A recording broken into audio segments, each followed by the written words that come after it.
சமூக சேவை அப்படின்னா கோயம்புத்தூரில் இருக்க சாந்தி சோசியல் சர்வீஸ் தாங்க. லைனில் இருக்கவங்க நின்றா கால் வலிக்கும்னு சொல்லி உட்காந்து லைனில் போங்கன்னு சொல்லி டேபிள் போட்டிருப்பாங்க.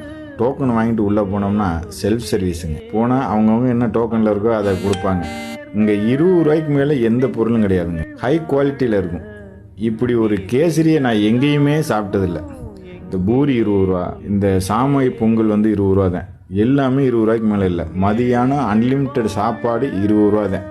பிரைட் மீல்ஸ் எதுனாலும் 20 ரூபாய்க்கு மேலே இல்லைங்க. கோயம்புத்தூர்லேயே மலிவு விலையில் கிடைக்கக்கூடிய மருந்து எங்கன்னா அது கோயம்புத்தூர் சாந்தி கேஸ் மெடிக்கலில் தான் கிடைக்கும். மலிவான விலையில் ஸ்கேன் எடுக்கணும், சிகிச்சை பெறணும் எல்லாமேனா சாந்தி கேஸில் தான். தரமான பெட்ரோல் போடணும், டீசல் போடணும், அதுவும் சாந்தி கேஸ் பெட்ரோல் பங்கு தான் மக்கள் நம்புவாங்க. அப்படி நம்பிக்கையான ஒரு சர்வீஸ் தாங்க சாந்தி சோசியல் சர்வீஸு. அந்த மனுஷன் வாழ்ந்த காலத்தில் தன்னோட ஃபோட்டோ கூட வெளியே தெரியாமல் இருந்தாப்பு.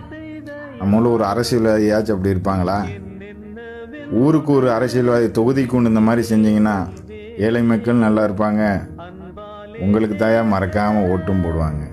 சர்வீஸ் சோசியல் சர்வீஸ்னால் இது தாங்க. மக்களுக்கு சேவைனா என்னன்னா சாந்தி கேஸ் தான். அரசியல்வாதி இதை மாதிரி நிறுவனங்களை பார்த்தாச்சும் திருந்துங்க. 4 பேருக்கு நல்லது செய்யுங்கயா, நல்லா இருப்பீங்க.